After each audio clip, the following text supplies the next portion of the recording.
Olá, sejam todos muito bem-vindos ao Pode Compartilhar, um podcast onde compartilhamos a palavra de Deus, compartilhamos experiências, compartilhamos conhecimento também. E hoje eu tenho a honra de receber aqui a doutora Nilza Carneiro.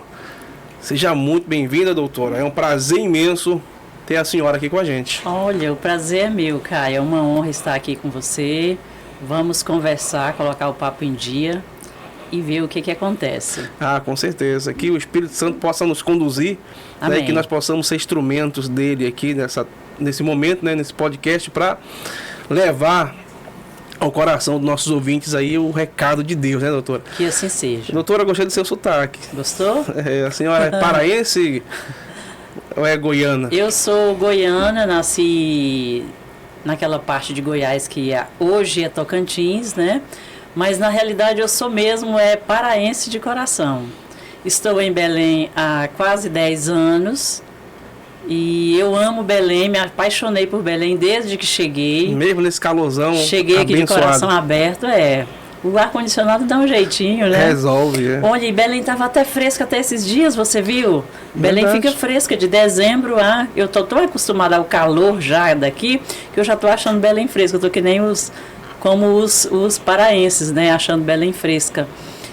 Mas melhorou bastante, agora que começou a fazer calor, né? Tá chegando o verãozão. A chuva já, tá indo embora, né? Eu amo Belém, mesmo quente. Isso é bom demais, porque eu sou belenense. Mesmo? Nascido e criado ali na Cremação. Olha que legal. Só que eu já viajei muito, né? Eu sou poliglota também em sotaques. Tem hora que o pessoal fala, tu é paulistano, tu é paulista, tu é goiano. Porque morei 4 anos em São Paulo, 8 em Goiânia. Sim. Goiânia também é meu estado de coração. Goiânia é minha cidade. Eu amo, Passei amo a minha Goiás. vida, grande parte, maioria dos meus anos eu passei em Goiânia.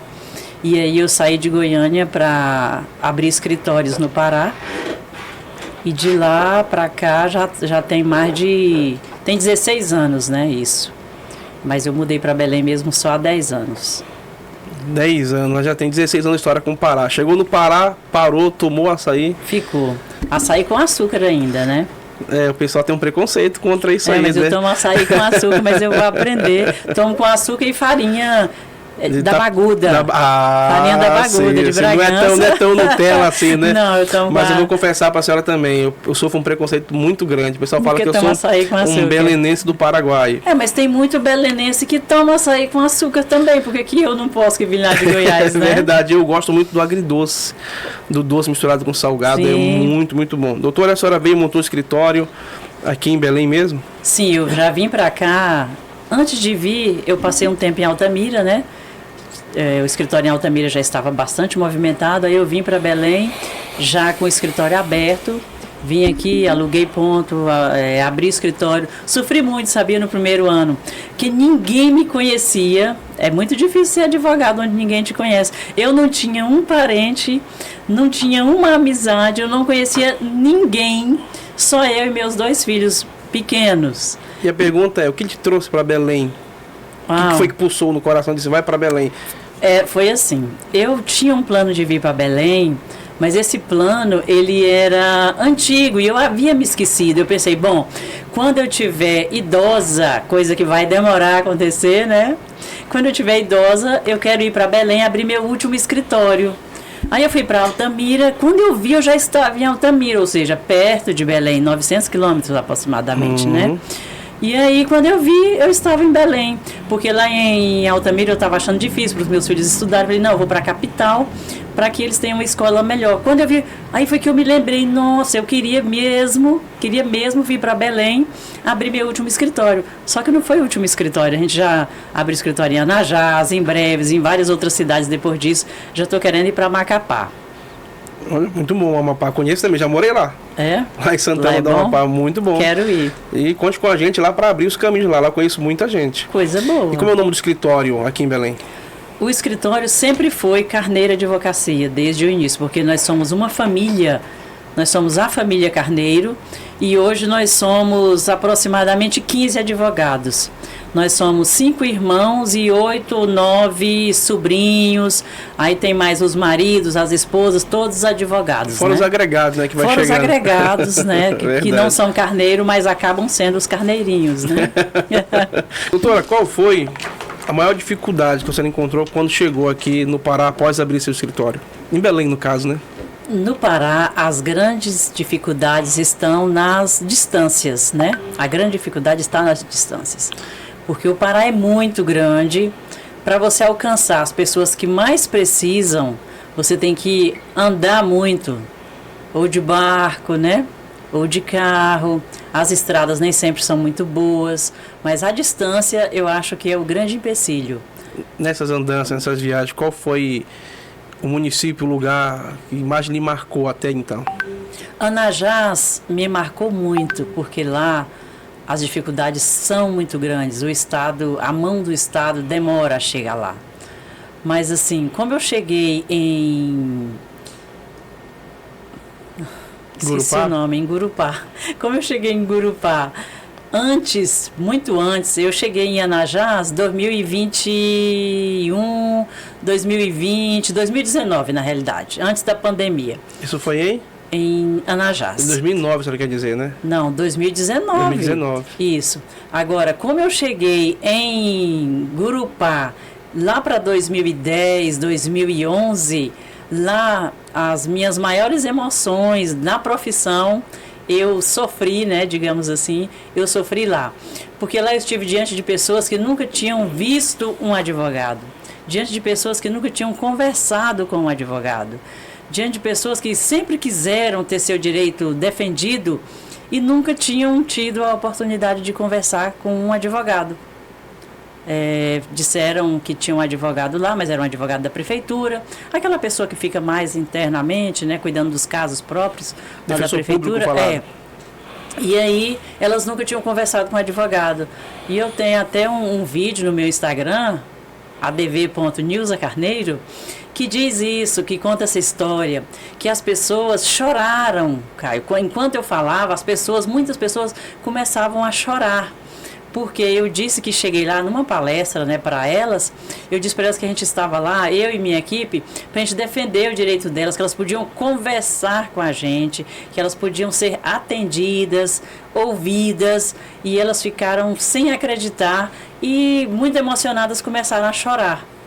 Isso me marcou profundamente, eternamente. Muito bom, emocionante. E qual é a área específica que a senhora trabalha, que o seu escritório é especializado? Desde o dia que eu peguei a minha OAB, a minha primeira causa foi previdenciária. Eu só atuei até hoje no direito previdenciário. Fiz alguma coisa de direito trabalhista, mas foi assim, muito pouco. Mas assim, eu sou experiente mesmo em direito previdenciário. Eu faço direito previdenciário há mais de 20 anos. E só faço isso. O nosso escritório faz tudo, mas eu fico exclusivamente no direito previdenciário. Chegaram algumas perguntas aqui, sabendo que a senhora vinha aqui. Estão perguntando o seguinte: por que muitas pessoas que já recebem benefícios estão ficando viúvas e perdendo a pensão por morte do marido ou da esposa? Olha, para perder a pensão, é necessário que a pessoa tenha feito alguma coisa errada ao longo da caminhada. Principalmente, o que está acontecendo muito de a pessoa perder a pensão é por causa do CAD único. Não por causa do CAD único, porque elas mentem para fazer o CAD único. Ou seja, estando atrás de um benefício, elas mentem que não moram na mesma casa que o marido ou que a esposa, e elas acabam com isso perdendo a pensão. Por quê? Porque acontece o seguinte: a pessoa tem um marido ou a esposa que tem carteira assinada ou é aposentado por idade, por exemplo. Aí ela vai pedir o benefício, ela esconde essa pessoa da vida dela, esconde os dados, esconde do CAD único. E aí não tem prova depois que tem laços, que tem vínculos. O CAD único é a prova de quem mora junto, é a prova para todos os benefícios. E a pessoa acaba perdendo por quê? Porque se ela não está no CAD único, logo não é marido, não é esposa. não é companheiro, não é companheira. Não tem como. Para conseguir a pensão, é preciso provar que a pessoa mora junto, como marido e mulher, né? Ou que tem o casamento, ou não, mesmo não tendo casamento, tem que provar que mora junto para provar a convivência marital. Não morando junto, não está no CAD único. Não estando no CAD único, logo não mora junto e perde a pensão por morte. E tem muita gente nesse caso. Então, pessoal, cuidado aí, hein? Quando vocês forem atualizar o CAD único. No CAD único, pelo Fale amor de Deus. Fale a verdade. Tenho 15 anos e 4 meses de contribuição. Já tenho idade e o INSS diz que meu tempo é insuficiente. Mais uma vez agora, como posso provar, né, apresentar, como posso aposentar? É o seguinte, a mulher com 15 anos de contribuição em 2025 é o requisito. Então, o requisito tempo, a pessoa aparentemente tem 15 anos e 4 meses. Ela tem que ter, se for sendo mulher, 62 anos. Sendo homem, esse ano o requisito é 20 anos e 65 anos de idade. 20 anos de contribuição. 20 anos de contribuição e 65 anos de idade para o homem e 15 anos de contribuição para a mulher e 62 anos de idade. 15 anos e 4 meses. Se ela tem 15 anos e 4 meses, aparentemente ela tem tempo a mais. Só que pode ser que, se o pedido é indeferido por falta de tempo, pode ser que essas contribuições foram feitas erroneamente. Como é que se faz contribuição erroneamente? Por exemplo, fazendo a menor, né, com um valor a menor. Outro exemplo, fazendo fora do prazo, né, Caio?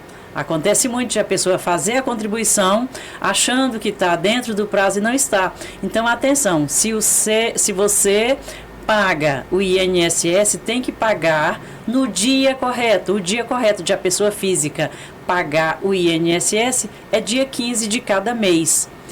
E é bom sempre pagar até dia 15, porque se o dia útil mudar, né? Se o 15º dia útil for na segunda-feira, a pessoa pode perder, sendo dia 17, por exemplo, porque pagou no dia errado, pode dar errado a contagem da pessoa, e aí a contribuição se acumula para o próximo mês. Então, aparentemente, ela tem 15 anos e 4 meses, mas ela não tem os 15 anos e 4 meses, porque a contribuição pode estar menor, por exemplo, pode estar fora da data, e aí ela não alcança o requisito. Ela acha que tem os 15 anos e 4 meses, mas não os tem. Então, é por isso que o pedido pode estar indeferido. Esses são uns dos motivos, né? Os mais prováveis, os né? Os mais comuns. Tem mais uma pergunta aqui. Como a dona de casa, baixa renda, paga o INSS? Sendo baixa renda, a dona de casa, para pagar INSS, ela precisa estar inscrita no CAD único, e ela precisa estar com as contribuições atualizadas, e ela precisa também validar essas contribuições no INSS. Se não estiver inscrito no CAD único, se o CAD único não estiver atualizado, não pode pagar como dona de casa, porque para pagar como baixa renda, só se o CAD único estiver atualizado, que é de 2 em 2 anos a atualização, e só se elas estiverem validadas pela Previdência, porque senão elas não contam, não são válidas para se aposentar. Entendi. Tem muita gente querendo pagar como dona de casa, mas tem todas essas coisas que elas têm que observar antes de começar a pagar. O CAD único, não adianta querer pagar como baixa renda se o marido, por exemplo, recebe um salário alto. Então, ela não é baixa renda. Ela pode pagar, não sendo baixa renda e tendo um marido que tem salário alto, ela pode pagar sobre 11%, que é o plano simplificado da Previdência, 11% do salário mínimo. Pode pagar também sobre o valor de 20%, que é o plano para ela receber, por exemplo, um salário maior que o salário mínimo, aí tem que pagar os 20% sobre o valor que quer receber. Ela pode procurar seu escritório e pedir orientação, pagar uma consultoria, alguma coisa assim, para ela começar a fazer isso, ela pode fazer por conta? Olha, o bom mesmo é a pessoa procurar um profissional com experiência em direito previdenciário, porque tem muita gente que está atuando na área previdenciária, mas não tem experiência. Às vezes nem é advogado, a maioria nem é advogado. Cheio de boa vontade. Cheio de boa vontade, mas dá errado. Por quê? Porque não sabe, né? Só sabe profissional caminhos, com experiência, um especialista na área, que seja especialista pelo tempo que faz aquilo, é que consegue resolver um problema desses. Então pode ir lá no escritório? Pode ir no escritório, pode procurar o advogado da sua confiança, pode falar comigo pelo meu direct, que eu respondo se a pessoa tiver dúvida também. Direct do Instagram, qual é o Instagram direct mesmo? Do Instagram é adv.nilzacarneiro. Olha, show de bola. Mais uma pergunta. Pode mandar? E para não ter nada desses problemas, pode seguir a DV Nilza Carneiro também, que lá eu tiro todas essas dúvidas. Aí sim, show de bola. Ó, aqui também. Quero pagar pelo plano simplificado. Como devo proceder? Olha, o plano simplificado, ele é muito bom, sabe, Caio? Ele dá direito à aposentadoria por idade, salário maternidade, benefícios por incapacidade, que é o antigo auxílio-doença, aposentadoria por invalidez, que é o atual benefício por incapacidade permanente, né? Não é o LOAS. Não é o LOAS. Esses são benefícios para quem contribui. O LOAS é para quem não está contribuindo ou parou de contribuir. Então, esses 11%, que é o plano simplificado, ele dá direito a todos esses benefícios. A pessoa precisa não ter emprego, né? É uma pessoa, os 11% é para ser pagos por aquela pessoa que não tem a atividade certa, que não tem uma renda certa, né? Que faz um lanche para vender, que faz chopp. Ela não tem garantia de renda, então ela pega e paga os 11% para obter esses benefícios quando necessitar. E é muito bom pagar, por quê? Porque é um plano barato. Ela consegue solicitar esse plano pelo site? Pelo site, ela pode também fazer o carnezinho e pagar o INSS, pode procurar alguém de sua confiança para preencher corretamente o carnê ou fazer as guias com o valor correto para depois não ter as contribuições invalidadas. Como tem acesso a esse carnê e como preencho ele? Olha, o carnê, ele é comprado. O carnê é muito acessível, porque o carnê existe nas papelarias, existe até em supermercados, normalmente nos supermercados grandes, eles vendem o carnezinho da Previdência Social. É mesmo? Não sabia disso. O carnezinho do INSS está escrito na capa, é um amarelinho, chama GPS, e as pessoas... GPS? Guia da Previdência Social. E a pessoa consegue ele nos supermercados, nas papelarias, e para preencher é muito fácil, basta ter o número do PIS. Hoje chamam o PIS de NIT, tá aí a dificuldade. Onde é que eu acho o meu NIT? O NIT é a mesma coisa que o PIS. Pega o número do PIS, preenche com o código correto, com o valor que quer pagar e paga o INSS até dia 15. Pelo site, tem aplicativo, na verdade, que são aquele carteira digital. Pelo meu INSS ela consegue, né? Acessar o NIT. Acessar o número do NIT dela, que é o número do PIS. Mas a maioria das pessoas, principalmente as mais velhas, né? Elas têm a carteira de trabalho e lá tem o número do PIS. Tem gente que ainda tem até aquele cartãozinho com o número do PIS. É muito interessante, ela pode pagar com aquele número e aí preenche o carnezinho e paga. Mas atenção, tem que pagar corretamente, no dia correto e com o valor correto, para que não tenha as contribuições invalidadas. Tem uma pergunta aqui, o pagamento via carnê ainda vale? Sempre valeu e continua valendo. Muito bom. Como assinar a carteira do trabalhador da fazenda de modo que não prejudique a esposa que fica na terrinha do casal? Então o caso é de um casal que tem uma terrinha, o marido sai para procurar trabalho. Isso. Aí como assinar essa carteira?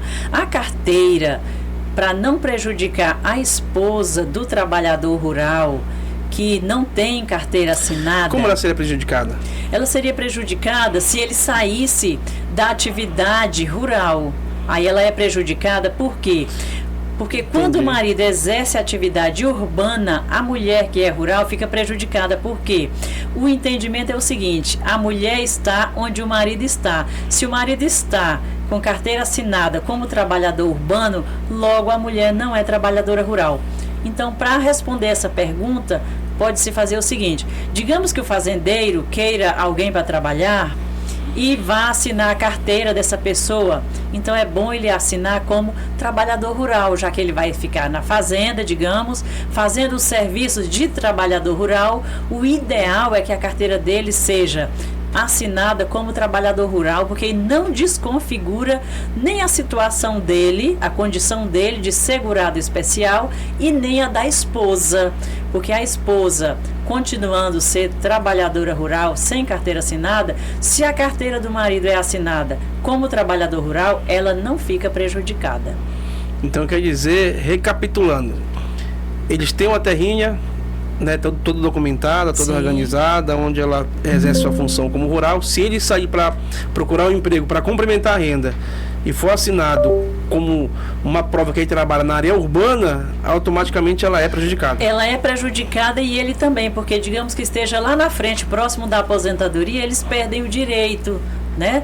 Principalmente se essa carteira ficar assinada por muito tempo, aí eles perdem o direito. Mas se ele arrumar um emprego ali perto mesmo, aí o fazendeiro quer colocar serviços gerais, não tem necessidade. Se é na fazenda, pode assinar como trabalhador rural, né? Se ele vai fazer serviço de capinar, por exemplo, serviço de plantar, é trabalhador rural. Então, assinando como trabalhador rural, vai beneficiá-lo e a esposa, porque eles continuam sendo trabalhadores rurais. Protege e blinda eles, né? E podem se aposentar como segurados especiais, aquele tempo de trabalhador rural valendo como segurado especial também. Show de bola, não sabia disso também não. Isso é um grande segredo, não é qualquer pessoa que sabe disso, não é só especialista em direito previdenciário. Olha aí, pessoal, só no Pode Compartilhar 2.0 que você tem aí esse trabalho aí de informação, né, e na íntegra, e de tanto tempo de experiência que nem tem a doutora aqui. Agora tem mais uma pergunta aqui, doutora, que é o seguinte: como o pastor e a sua esposa que exercem o pastorado com dedicação exclusiva, né, tempo integral na obra de Deus, devem pagar o INSS? Olha, os pastores que me procuram, isso é uma coisa pessoal, né, personalíssimo isso. Eu sempre oriento pagar pela última profissão que teve. O pastor, ele está lá na igreja o tempo todo, ele, a esposa, não tem uma atividade fora, ou tem, às vezes até tem, mas não declara, né? Eu sempre peço, sempre aconselho: olha, é melhor o senhor pagar. Se o senhor tem renda menor, pague o plano simplificado da Previdência, pague usando sua última profissão, pague usando aquela profissão que o senhor exerce esporadicamente. Por exemplo, eu faço bico como pedreiro, como pintor, como carpinteiro. Então o senhor pode pagar, continuar pagando como pedreiro, como pintor, como carpinteiro, com aquela atividade que a pessoa exerce, né? Para continuar. Ou já exerceu, né? Ou já exerceu, para continuar tendo direitos. Porque se ele diz que é pastor, né? Existe um mito de que o pastor está sempre nadando em dinheiro. E a gente sabe que boa parte dos pastores, mais de 90% deles, passam necessidade, tem dinheiro nem para comer. Aí vão pagar o INSS fazendo um grande esforço. Se for pagar como pastor, primeiro que existe um grande preconceito, né? Pastor não faz nada, pastor é rico, não precisa de benefício. E é muito pelo contrário, mais de 90% dos pastores, como a gente disse, passa necessidade, adoece, tem um AVC e não tem contribuição. Então é sempre bom pagar.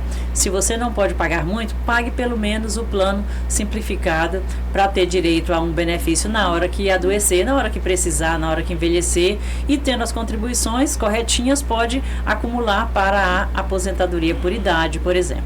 Existe então a possibilidade de assinar carteira como pastor?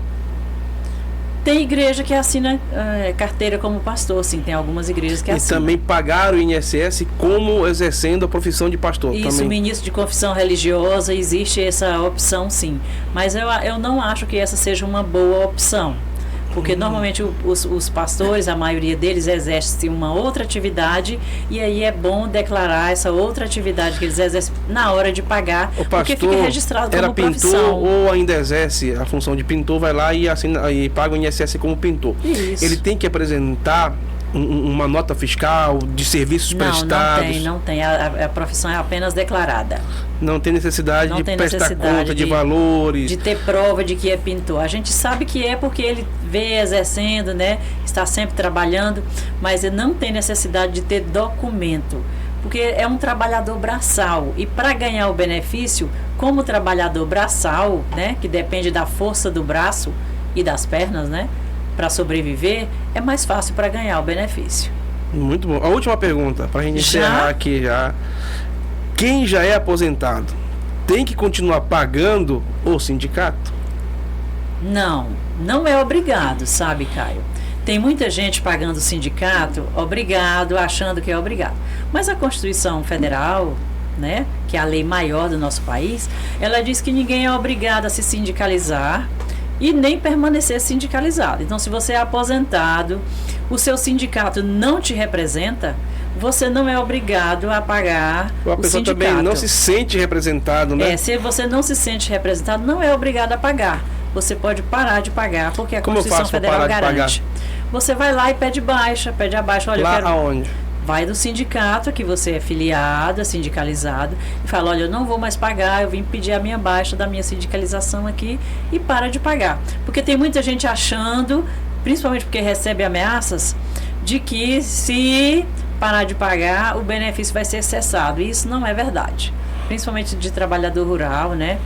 E agora está acontecendo do seguinte, muitos aposentados estão reclamando de empréstimos que estão sendo feitos sem o consentimento deles. Caiu um dinheiro na conta, não fui eu que pedi. A senhora tem uma resposta? Como devo proceder? Sim, primeira coisa que o trabalhador aposentado tem que fazer é procurar a polícia, registrar um BO, né?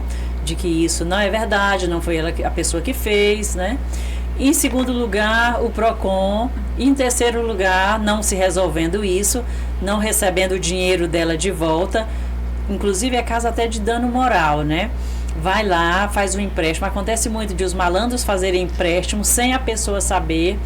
E aí ela nem recebe o dinheiro, às vezes o dinheiro nem está na conta. Nem cai da conta. Ela fica pagando para sempre um dinheiro que ela nem viu.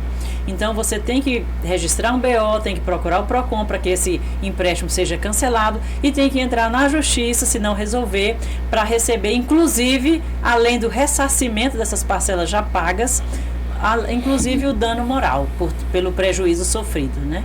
Muito bom. Olha aí, pessoal. Pode compartilhar 2.0 também é utilidade pública. E tivemos aqui com a excelentíssima doutora Nilza Carneiro, que de forma cirúrgica aqui tirou nossas dúvidas. Também aqui do pessoal que perguntou, muito obrigado. Foi um prazer e vai ser, olha, a primeira de muitas, hein? É verdade, olha, ainda bem, Caio, me chame mesmo que eu virei. É uma honra estar aqui com você, estar tirando a dúvida das pessoas. As pessoas não precisam ficar com dúvidas, elas podem procurar sempre um profissional experiente na área, né? E se você também quer tirar dúvida, aprender muita coisa de direito previdenciário, como eu já disse, o meu Instagram ensina bastante. A gente não divulga mentira para conseguir seguidor, porque tem gente que publica mentira para conseguir seguidor, né? Mentira tem perna curta. Nós não fazemos isso, a gente só publica o conteúdo de acordo com a lei, então você vai lá e me segue, adv.nilzacarneiro, e qualquer dúvida você pode falar comigo pelo direct. Muito obrigado. Obrigado, doutora, foi um prazer. Que Deus os abençoe. Pode compartilhar, hein?